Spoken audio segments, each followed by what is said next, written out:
ఏం జరిగింది, వాళ్ళ బ్రదర్ సంపత్ వినయ్ అనే ఒక ఆయన మోనికా అనే ఒక అమ్మాయితో 10 years నుంచి రిలేషన్లో ఉన్నాడు. పెళ్లి చేసుకుందాం అనేసి అనుకున్నారు. ఎంగేజ్మెంట్ కూడా అయిందంట 3 months బ్యాక్. 6 days లో పెళ్లి అని అంటున్నారు కదా. ఆ పెళ్లి ఇంకొకరితో. ఓకే, అమ్మాయితో ఇంకొకరితో పెళ్లి. యాక్చువల్గా ఆ పిల్లతో ఆల్రెడీ పెళ్లి చేసుకున్నాడని వార్తలు వస్తున్నాయి, చేసుకోబోతున్నాడు అని వార్తలు వస్తున్నాయి. బేసిక్ క్లారిటీ అంటిల్ అని చెప్పేంత విషయం ఏంటంటే 10 years మోనికాతో రిలేషన్లో ఉండి ఇంకొక అమ్మాయితో లైఫ్ పంచుకోవాలనుకున్నాడు. ఇంకా మోనికకు మండింది, ఏం చేయాలో అర్థం కాక చక్కగా పోలీస్ స్టేషన్కి వెళ్ళి ఇది జరిగిందని మేము ఇలా ఉన్నాము, ఇప్పుడు వాడు ఇలా ఇంకొకరితో ఉన్నాడు, పలానా ఫ్లాట్లో ఉంటాడు, మీరు రండి నేను తీసుకెళ్తాను, నాకు తెలిసి ఆ అమ్మాయి అక్కడే ఉంటుంది, రెడ్ హ్యాండెడ్గా నేను పట్టిస్తాను పదండి అని పోలీస్ స్టేషన్లో చెబితే వీళ్ళు కూడా ఇదేదో బాగుంది కదా సెలబ్రిటీ కేసు అని చెప్పేసి వెళ్ళారు. అప్పటి వరకు వాళ్ళకి ఇంకేమీ తెలియదు, జస్ట్ ఇక్కడ సీన్లో మోనిక, సంపత్, ఇంకెవరన్నా ఒక అమ్మాయి దొరుకుతారేమో. సేమ్ మన నరేష్ పవిత్ర లోకేష్ హోటల్ సీన్ లాగా అనుకో ఫర్ ఎగ్జాంపుల్. అక్కడికి వెళ్ళిన తర్వాత ఏదో గొడవ జరుగుతుంది హాల్లో, ఇంకో క్యారెక్టర్ బయటకు వచ్చింది, అది షణ్ముఖ్ అనుకుంటా. ఎస్, ఈ క్యారెక్టర్ ఎందుకు ఇక్కడ ఉందంటే వాళ్ళ బ్రదర్ ఇట్లా ఉన్నాడు. ఏంటి అంటే ఈమె వీడియో తీస్తుంది, షణ్ముఖ్ కూడా ఉన్నాడు ఇట్లా అని చెప్పేసి. అయితే వీడియో తీకు, వాడు తాగున్నాడు ఎందుకు వీడియో తీస్తావని చెప్పేసి, తాగున్నాడా, తాగినట్లేదే ఫేస్, ఏదో కొంచెం ఇంకేమో రకరకాల స్మెల్లు వస్తున్నాయని చెప్పి ఆ రూమ్లోకి వెళ్తే ఇట్లాంటి ఒక వైట్ పేపర్ మీద అందంగా క్రష్ చేసినటువంటి పౌడరు, రోల్స్, రా స్ట్రిప్స్, ఇవి అప్పటికే ఈయన చక్కగా పీల్చి ఊదేసిన వాటికి సంబంధించిన స్టబ్స్, ఇవన్నీ అక్కడ నీట్గా అరేంజ్ చేసి ఉన్నాయి. సో చూశాడు, ఓకే భలే దొరికాడే, అంటే ఎందుకోసమో వెళ్ళారు వీళ్ళు. యాక్చువల్గా అసలు వీళ్ళ ఆపరేషన్కి దీనికి సంబంధమే లేదు.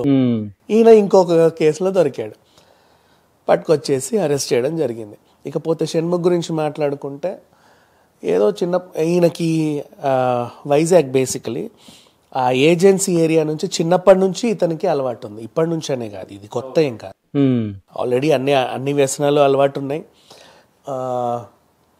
ఎక్కువ పాపులర్ అవ్వాలనే ఒక పిచ్చి, ఆ పిచ్చితో చిన్న చితక సినిమాలు, షార్ట్ ఫిలింలు అవి ఇవి చేశాడు.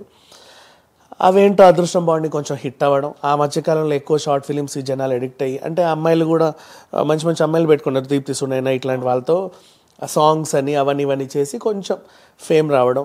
ఆ తర్వాత కొంచెం మేజర్ ఛానల్స్లో ఆ వీడియోలు పడడంతో ఎక్కువ పాపులర్ అవ్వడం, సాఫ్ట్వేర్ డెవలపర్ లాంటి వెబ్ సిరీస్లు కొంచెం హిట్ అవ్వడం. తర్వాత బిగ్ బాస్కి వెళ్ళడం, ఆ అమ్మాయితో ఎఫ్ఐఆర్ పెట్టుకోవడం, ఇంకొంచెం స్టార్డం. ఆ తర్వాత నెక్స్ట్ ఒక సీజన్ ఆ పిల్ల వెళ్ళడం, ఆమె లోపల ఉన్నంతకాలం ఈయన బయట నుంచి తొంగి చూసి ఏదో చేయడం, ఈయన లోపల ఉన్నప్పుడు ఆమె బయట నుంచి తొంగి చూడడం, ఇలాంటి అన్ని సామాజిక మాధ్యమాల్లో వాళ్ళు తరచుగా పోస్ట్ చేసేసరికి ఈ అబ్బాయి కొంచెం లైమ్ లైట్లోకి వచ్చాడు. నెక్స్ట్ బిగ్ బాస్ చరిత్రలోనే దేనికి పనికి రాకుండా, అంటే హౌస్లో ఏమీ చేయని ఒక దద్దమ్మ టాప్ 2కి వెళ్ళడం అనేది ఇండియన్ బిగ్ బాస్ హిస్టరీలోనే ఫస్ట్ టైం. ఓకే, పొద్దున్న లేవడం, మనుషుల బాటిల్ పట్టుకు ఇట్లా కూర్చోవడం, శవంలా కూర్చోవడం, అదేంటో తెలియదు కానీ ఈ వారం పోతాడేమో అనుకున్న ప్రతిసారి నామినేషన్లోనే ఉండడం. హై సేవింగ్, అంటే ఓట్లలో కనీసం 60% ఈయనకే పడడం, మిగతా 40 మీతో షేర్ చేసుకోవడం. అట్లా లాస్ట్ వరకు వచ్చేసాడు. విన్నర్ కూడా అవుతాడులే అనుకున్నారు కానీ బిగ్ బాస్ మరీ అంత ఇవ్వలేదు కదా. సో జెన్యున్ గా ఇంకో పర్సన్కి ఇచ్చింది. సరే, తను అది జరిగింది యాక్చువల్లీ. అయితే మనం ఇక్కడ ఒక విషయం నేను మాట్లాడాలి, అంటే ఉన్న వాళ్ళకి ఒక న్యాయం, లేని వాళ్ళకి ఒక న్యాయం అనేది ఒకటి జరుగుతుంది. ఎందుకంటే రీసెంట్ గా షణ్ముఖ్ జశ్వంతే యాక్సిడెంట్ చేయడం జరిగింది, హిట్ అండ్ రన్. సో చేయడం జరిగింది. సో ఆ కేసు ఇప్పటి వరకు మళ్ళీ పత్తా లేదు. అంటే బయటకు వచ్చాడు బెయిల్ పైన, నడుస్తుంది కానీ దాన్ని ఎవరు కవర్ చేయట్లేదు. పత్తా లేదని లేదు, నడుస్తానే ఉంది. ఓకే, ఎక్కువ ఎవరు పట్టించుకోలే, ఎక్కువ ఫోకస్ చేయట్లేదు. సో ఇప్పుడు ఈ కేసు కూడా మరి అట్లాగే అవుతుంది అనుకుంటా నాకు తెలిసి. ఇది చాలా సీరియస్ కేసు. గంజాయి అనేది ఈ మధ్య కాలంలో చాలా సీరియస్ అవుతుంది. అండ్ నిన్నగాక మొన్నే మన సాయిధరం తేజ్ గంజాయి శంకర్ సినిమాలో అసలు ఈ గంజాయి గురించి మీరు ఇలా ప్రొజెక్ట్ చేయడం చాలా తప్పు, యూత్ చెడిపోతుందని పోలీసులు కేసులు పెట్టారు. అండ్ ఆ సీన్స్ అన్ని డిలీట్ చేయండి, టైటిల్ మార్చండి చాలా సీరియస్ గా చెప్పారు. అంతకుముందు ఒక నెల క్రితం మన కొత్తూరు దగ్గర, షాద్ నగర్ దగ్గర ఆ జెడ్పిహెచ్ఎస్ స్కూల్ ఆపోజిట్ లో ఉన్న కిరాణా షాపులలో చాక్లెట్లు, గంజాయి చాక్లెట్లు. ఓకే, ఆ పిల్లలు స్కూల్లో ఇష్టం ఉన్నట్టు నవ్వడం, లాస్ట్ బెంచ్కి వెళ్ళి టాయిలెట్లు పోయడం, ఎట్లా పడితే అట్లా టీచర్లను పట్టించుకోకపోవడం, ఎగరడం దొనకడం చూసి అనుమానం వచ్చి వీళ్ళు ఏం కొంటున్నారు తరచుగా అని చూస్తే గంజాయి చాక్లెట్లు అని తేలింది. అది అంటే ఈ మధ్య కాలంలో ఈ కేసు అంటే మన హైదరాబాద్ లో గానీ, అంటే మన హైదరాబాద్ చివరి ప్రాంతాలలో అంటే ఇంత ఈజీగా దొరికిపోతున్నాయా గంజాయి? అక్కడికే వద్దాం. ఎంత ఈజీగా దొరుకుతుందో కూడా చెప్తా. దానికి ముందు మన వరలక్ష్మి టిఫిన్ సెంటర్. సో ఇప్పుడు ఎంత ఈజీగా దొరుకుతుందంటే ఫోన్ ఓపెన్ చేసి మన రెగ్యులర్ గ్రోసరీ స్టోర్స్ ఉన్నాయా, స్విగ్గీ, జొమాటోకి సంబంధించిన బ్లింకిట్ అండ్ జెప్టో, వీటిలలో మనకి ఫ్రూట్స్, వెజిటేబుల్స్, డైలీ యాక్సెసరీ ఇవన్నీ ఉండేది. ఒక కాలం స్మోకింగ్ యాక్సెసరీస్ అని ఒక కాలం ఉంది, ఇప్పుడు ఓపెన్ చేయి ఉంటది. అది అందులో నొక్కితే ఫస్టే నీకు ఈ కోన్స్ అమ్ముతున్నారు డైరెక్ట్ గా ఆన్లైన్ లో. దానికి పర్మిషన్ ఎవరు ఇచ్చారు I don't no, but direct cones అమ్ముతున్నారు. ఆ కోన్స్, ఆ రా రోల్స్, ఆ స్ట్రిప్ లో ఏం వేసుకుంటావు? పాయసం పోసుకొని తాగుతావా, లేకపోతే ఇట్లా కూల్ డ్రింక్ పీలుస్తావా, థమ్స్ అప్ పీలుస్తావా? లేదే, వేసుకోవడానికి ఇంకా ఖచ్చితంగా గంజాయి తాగడానికి కదా అది తయారైంది. దెన్ మరి అది అంత ఈజీగా అమ్ముతున్నారు. ఎంత సింపుల్గా పట్టుకోవచ్చు అంటే ఇప్పుడు వీళ్ళు ఏదో ఆపరేషన్ చేయడానికి వెళ్తే ఈయన దొరికాడని చెప్పేసి పోలీసులు చాలా హ్యాపీ ఫీల్ అవుతున్నారు. చాలా సింపుల్గా పట్టుకోవచ్చు వీళ్ళు. ఈ చెప్తే వీళ్ళ దగ్గరికి వెళ్ళి, బాబు మీకు ఎక్కడెక్కడి నుంచి ఈ కోన్స్ ఆర్డర్ వస్తున్నాయో వాళ్ళ అడ్రస్లు మాకు చెప్పండి అని ఒక డేటా తీసుకుంటే ఎంతసేపు చెప్పు, అంతే కదా. ఇప్పుడు ఈ షణ్ముఖ్ కూడా ఫ్లాట్ లో ఉండే చాలా యథేచ్ఛగా కోన్లు ఎన్ని ఆర్డర్ చేసి ఉంటాడు, రైట్? ఎవరి కోసమో పోతే ఈయన దొరకడం కాదు. వీళ్ళు అదేదో పెద్ద ఘనకార్యం సాధించినట్టు వార్తల్లో చెప్తున్నారు, కానీ అది వాళ్ళ చేతగానితనం అనే చెప్పాలి. షణ్ముఖ్ ని పట్టుకున్న పోలీసులు ఎవరైతే ఉన్నారో అది వాళ్ళ లక్, అంతే తప్ప చేతగానితనమే. ఈ వీడేదో మంచి పని చేశాడని నేను అన్నట్లా.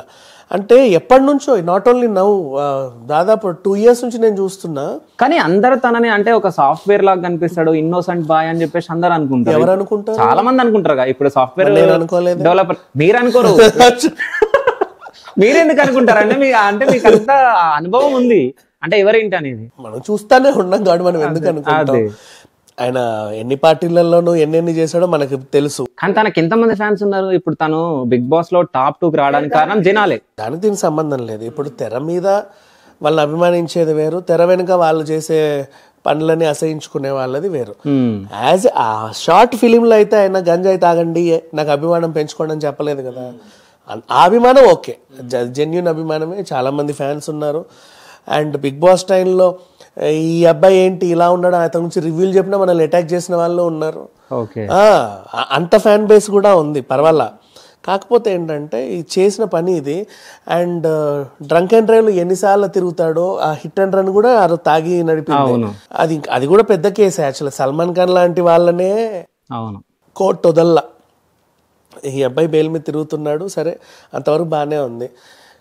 ఈ వ్యసనాలు ఉన్నాయని తెలిసే దీప్తి సునైని దూరం పెట్టింది. ఇది జరిగింది యాక్చువల్గా. అంటే ఇంకో విషయం ఏంటంటే అంటే ఇండస్ట్రీ మొత్తం తిరుగుతుంది ఈ గంజాయి విషయాలు. సో ఎవరు దొరికినా సినీ ఇండస్ట్రీ వాళ్ళు ఎక్కువ దొరుకుతున్నారు. ఎప్పుడో ఒకసారి పొలిటికల్ లీడర్లు అందరూ దొరుకుతున్నారు. పొలిటికల్ సినీ వాళ్ళు దొరికినప్పుడే న్యూస్ వేస్తున్నారు. మరి అదే కదా న్యూస్ ఉండేది. దొరికే వాళ్ళు బోల్డ్ అంత. ఇప్పుడు గంజాయి కేసులో పట్టుబట్ట ఓ సాఫ్ట్వేర్ ఎంప్లాయీ అని రాసేస్తారు. అసలు అది ఆ న్యూస్ చూసిన వాడు కూడా ఉండడు.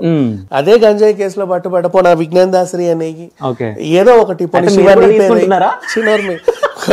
నీ పేరేయి నా పేరేయి కనీసం 10 మంది అన్న చూడరా, అట్లా అంత మించి ఇంకేం లేదు, అట్లా ప్రొజెక్ట్ చేస్తారు. సో ఈ కేసులో మరి ఏం జరగబోతుంది ముందు? చాలా సీరియస్ కేసు, శిక్ష పడాలి 100%. పడొద్దని నేను అనట్లేదు, 100% పడి. ఎందుకంటే ఈ అబ్బాయికి అండ్ నెక్స్ట్ తను ఎక్కడి నుంచి తెచ్చుకుంటున్నాడు అనేది పక్కన పెడితే, ఇతను తన సెల్ఫ్ గా తీసుకుంటున్నాడు, ఇంకా ఇతని ద్వారా ఇంకో 10 మందికి వెళ్తుందా? ఈజీ కదా. ఇప్పుడు వీళ్ళకు గ్రూప్ ఉంటది, ఎవరై స్టఫ్ ఉందా, లేదురా ఇంకెక్కడ మనోడు అక్కడ ఉన్నాడు, మనోడు ఇక్కడ ఉన్నాడు. ఈ మనోళ్ళు ఎంతమంది ఉన్నారు, ఎక్కడెక్కడ ఉన్నాడో అందరూ వస్తారు కదా. అట్లీస్ట్ హాఫ్ తీసుకోవచ్చు. అండ్ ఇంకోటి మనం వచ్చే సలహా ఏంటంటే, సీరియస్లీ ఈ స్మోకింగ్ యాక్సరీస్ అమ్ముతున్నారు, చాలా ఫ్రీగా అమ్ముతున్నారు, ఇప్పుడు కూడా అమ్ముతున్నారు. ఆ డేటా తీసుకుంటే 5 నిమిషాల పని అబ్బా, మొత్తం దులిపేయచ్చు ఒక్కసారిగా. స్మాష్ చేయాలనుకుంటే ఎప్పుడైనా చేయొచ్చు, కానీ మరి I don't know why the people are not taking action. ఆ బిజినెస్ వెనకాల కూడా ఎవరో బడా బాబులు ఉంటారు కదా, మేబీ అదే అనుకుంటున్నా. అట్లా ఉండబట్టే కదా ఇట్లా నడుస్తుంది అన్నట్టుగా ఉంది. చాలా ఏదో అసలు అవి అమ్మకూడదు. ఇప్పుడు ఓపెన్ చేసి చూడండి కనిపిస్తుంది, ప్రతి దాంట్లో ఉన్నాయి. ఆ రా పేపర్లు, కోన్స్, 6 కోన్ల సెట్ ఇంత, పేపర్ల ఇది ఇంత, మనం వాడు తయారు చేసుకోవచ్చు అనమాట. ఈ స్టబ్ అవన్నీ వాడు ఇస్తున్నాడు యాక్సెసరీస్, వీళ్ళు తయారు చేసుకోవాలి ఇంట్లో. తయారు చేసుకొని దాంట్లో గంజా వేసుకొని తాగాలి, ఇంకేమి పట్టవు. సో అంత యథేచ్ఛగా అయిపోయింది. ఎప్పుడైతే ఇట్లా మన సెలబ్రిటీస్ అంటే జనాలకు బాగా ఫెమిలియర్గా ఉన్న ఫేసెస్ దొరుకుతూ ఉంటారో అప్పుడైనా సరే కొంతమంది వీళ్ళు భయపడి కొంచెం అమ్మో దొరుకుతున్నారా, వాడు ఎవరి పేర్లు చెప్తాడో, వీడెవడి పేర్లు చెప్తాడో, వాడిని బ్లాక్ చేసే వీడిని బ్లాక్ చేసే అని చెప్పేసి జాగ్రత్త పడతారే తప్ప తాగడం మానట్లేదే. ఇక్కడ దొరుకుతున్నారంటే అక్కడికి వెళ్ళి తాగుతాం. సో ఇప్పుడు ఏమైనా విషయాలు బయటకు వస్తున్నాయా, అంటే ఏం జరిగింది ఏంటి అనేది ఇంతే ఉందా, లేకుంటే ఇంకా ముందు ఏమైనా రాబోతున్నాయా? ఇక్కడ మౌనికకి న్యాయం జరగాల్సిన మౌనికకి న్యాయం జరగలేదు, కానీ జరిగిందో లేదో తెలియదు. కానీ అనుకోకుండా షణ్ముఖ్ ఆ టాపిక్ డైవర్ట్ అయిపోయింది. మౌనిక మాత్రం ఇప్పుడు హ్యాపీగానే ఉంటుంది నాకు తెలిసి ఈ టాపిక్ అంతా అయితే. No why she will be happy. అతను ఎవరో డ్రగ్స్ కేసులు దొరికితే ఈవిడకి ఎందుకు హ్యాపీ? అక్కడ డ్రగ్ కేసులో షణ్ముఖే లేడు, సంపత్ కూడా ఉన్నాడు కదా, ఇద్దరు ఉన్నారు కదా. సంపత్ దగ్గర దొరకలా, అతని దగ్గర దొరికింది. ఇతని కేసు డిఫరెంట్. ఇన్ కేసు ఇతని కూడా టెస్టులు చేసి ఇతను కూడా తీసుకుంటున్నాడా లేదా దొరికితే మళ్ళీ వేరే విషయం ఇంకోలాగా వెళ్తుంది. ప్రజెంట్ అయితే అతన్ని మాత్రమే డ్రగ్స్ కేసు, ఇతనిది ఈ అమ్మాయి కేసుల్లో